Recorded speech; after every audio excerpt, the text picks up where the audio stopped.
Господин Богоев, първи общински турнир по риболов тук в Дупница. Вие сте така основният организатор.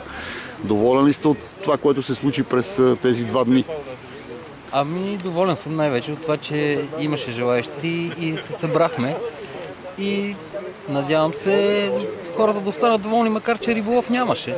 Няма много риба в езерото. Може би просто я преряза и времето, но поне се събрахме, половихме, седнем, пинеме, хапнеме, да се разтегаме лукуми, но рибарството не е само да се лови.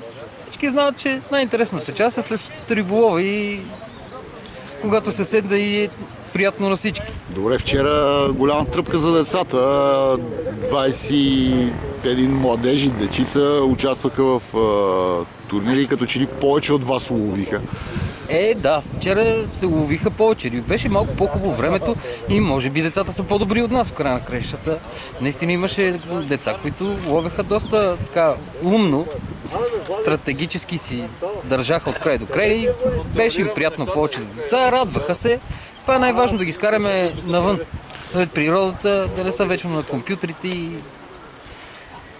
да усетят приятното преживяване от риболов. Добре, все пак аз така разбрах, че много хора наистина са доволни от това, което е станало. Искат турнира да не е само веднъж в годината. Как смятат от тук насетне?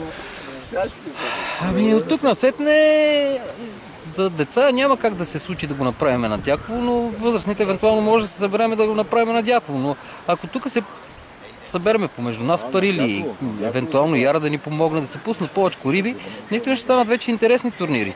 И за всички. Сега, в момента много хора са без риби и надали ще им е интересно.